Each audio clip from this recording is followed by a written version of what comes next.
भगवानपुर से आगे गोबरसाही में वहां प्रेस कॉन्फ्रेंस कर दी और सारे मंत्री विधायक उस होटल के सीढ़ी पर रुक गए। तो ये इनकी हनक और अदा थी, किसको कब कहा क्या करना है। गार्जियन उसके गवाह है, बताएंगे उनके बारे में और भी चीज।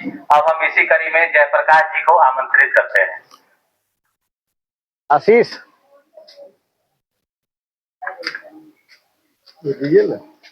हाँ दिया ये कुर्सी सर जो है पीछे से बैठा आगे बढ़ाइए, खाली कुर्सी खाली नहीं होना चाहिए, लगाओ ना। सभी लोग यहाँ उपस्थित हुए हैं शरद यादव जी के पुण्यतिथि पर, इसके लिए आप सभी को आभार।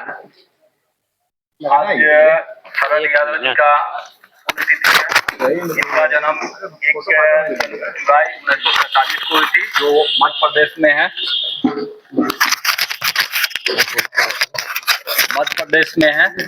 उन्हीं से इनकी शिक्षा शुरू हुई थी और बैचलर ऑफ साइंस से इन्होंने डिग्री करने के बाद फिर इलेक्ट्रिक इंजीनियर में इनकी दाखिला हुई और वहीं से इनकी राजनीति की शुरुआत भी हुई और स्टूडेंट आंदोलन में इनका सहभाग भी बड़े पैमाने पर हुआ और इनको जेल भी जाना पड़ा। उसी के अंतर्गत ये आगे आए और इनकी जो नाम हुई और लोगों के सामने ये फेमस हुए, प्रसिद्धि हुई। उसके बाद से ये लगातार ये चलते आ रहे हैं, यूपी, बिहार, इस तरह से बहुत सारे जिलों में इन्होंने वर्क किए और हम इनके काम को बहुत सम्मान पूर्वक देखते हैं और इनके काम को हम आगे बढ़ाने की कोशिश भी करेंगे।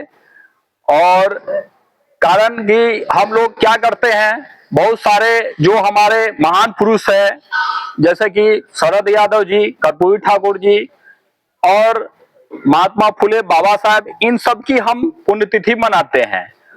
इनके विचारों को हम आगे नहीं बढ़ाते हैं, कारण कि पुण्यतिथि मनाने से ये तो है कि उनके बारे में हम जानते हैं और उनको हम उनके विचारों को हम आगे नहीं करते, जिसके कारण ये होता है कि उनका वजूद धीरे धीरे मिटने लगता है।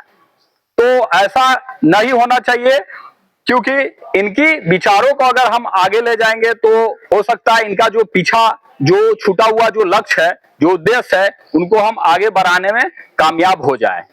क्योंकि जो हमारे दो दुश्मन है वो नहीं चाह रहे हैं कि हमारे जो महापुरुष है उनके बारे में लोग जाने, क्योंकि बहुत सारे सिलेबस में इनका और हमारे जितने भी महापुरुष है उनको हटा दिया गया है, जिसके कारण से उनके बारे में हम अभी भी नहीं जान पा रहे। और जो निचले लोगों का है, जो जैसे कि सरकारी विद्यालय में पढ़ते हैं, गवर्नमेंट में पढ़ते हैं, तो वहां तक उसको थोड़ा बहुत जानकारी मिल जाती है, लेकिन सरकारी विद्यालय में यहाँ तक हम देखते हैं कि बहुत सारे जो साहित्यिक है, यहाँ तक अभी जो सुनने में आ रहा है कि उसमें मनोज तिवारी का गीत लोगों के सामने प्रस्तुत किया जा रहा है कि बगल वाली जान मारे लो। अब बताइए बच्चे की मानसिकता को किस ढंग से संचालित किया जा रहा है, ये सबसे बड़ा इंपॉर्टेंट सवाल है कि हम उनके बातों को फॉलो कर रहे हैं, वो करवा रहा है। क्योंकि हमारे अंदर दो क्वालिटी का निर्माण होना चाहिए।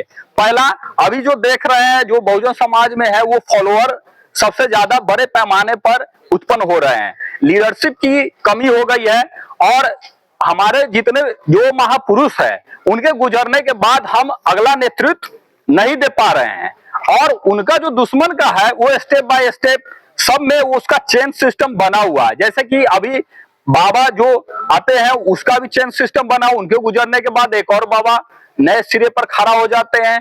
चर्चा जो उसका मतलब बीजेपी में या अदर जो भी पार्टी है, पार्टी का छोड़िए, वहां जैसे कि वहां उसके गुजरने के बाद वो अगला नेता देने में कामयाब हो जाता है, लेकिन हम लोग उसको भरपाई नहीं कर पा रहे हैं। उसको सीधी तरीके से क्या करते हैं, उसका घटोतरी होते चला जाता है और हम लोग फॉलोअर बन के रह जाते हैं, सिर्फ उसका पीछे करते हैं, पीछा करते हैं। और उसमें सबसे इंपॉर्टेंट बात यह भी है कि अगर दुश्मन की बात करें तो दुश्मन में कोई खास गुण नहीं है, दुश्मन में कोई खास गुण है, उसमें सिर्फ एक ही गुण है, कंट्रोलिंग। और हमारे लोगों में खास गुण क्या है? फॉलोअर, यानी हम उसके पीछे पीछे चलने वाले हैं। और फॉलोअर होने की वजह से हमारी मानसिकता भी उसी ढंग से ढलती है। इस कारण से लीडरशिप का जो गुण होना चाहिए वास्तविक में, वो हम अपने आप को प्रेजेंट नहीं कर पाते हैं। जो जैसे कि नेता, कोई भी व्यक्ति बैठा हुआ है, कोई नेता के रूप में आ रहे हैं, जैसे कि सपोज मान लिया जाए अभी चुनाव हो रहा है, सपोज मान लिया जाए, उसी क्रम में इतने गुट जो बैठे हुए ये उतने गुट में बट जाएंगे, वो उधर वो उधर वो इधर। नहीं, आप बैठिए एक जगह से, बैठकर डिसीजन कीजिए, क्योंकि एक जगह बैठिएगा खास निष्कर्ष निकलेगा, निष्कर्ष के हिसाब से हम लोग उसको सपोर्ट कर देंगे। अभी एक सबसे बड़ा कमी हम क्या झेल रहे हैं, जो शरद यादव जी जो करके चले गए, पिछड़ा वर्ग का अपना एक कैडर बेस संगठन हम लोग नहीं दे पाए और न मीडिया हाउस तैयार कर पाए, क्योंकि मीडिया भी उसी का है और मीडिया उसी ढंग से प्रोजेक्ट करती है जिस ढंग से, जैसे अभी कुंभ मेला है तो कुंभ मेला भी उसी ढंग से प्रेजेंट करती है, क्योंकि हम लोग उसी को देखने के आदी हो गए हैं और वो चाहती है कि हम फॉलोअर बन के रहे और उसके पीछे पीछे चले। इस कारण से ये होता है कि हमारे मानसिकता मानस पटल पर वही रूप चलने लगता है, क्योंकि मन का एक कैरेक्टर है कि आप जिस रूप में उसको रखोगे, अभी अगर स्मरण करोगे किसी शिव जी का तो शिव जी का प्रतिबिंब बन जाएगा। आप किसी घर का प्रतिबिंब बनाते हो तो मस्तिष्क वो घर का प्रतिबिंब बना लेता है, क्योंकि मन का एक संचालित है कि कोई कैरेक्टर आप जिस ढंग से सोचते हो उस ढंग से वो कैरेक्टर रच लेता है और उसका चेन सिस्टम बन जाता है और उसके सामने लोगों के और वो क्रिया करने के लिए वो आतुर हो जाता है। इसलिए हम यही कहेंगे कि जो समाज में जो खालीपन है, जो हमारे महापुरुष का जो विचार है, उसको भरपाई किया जाए और नेतृत्व का निर्माण किया जाए। इतना ही सब बातों से कहकर हम अपनी वाणी को विराम देते हैं। धन्यवाद।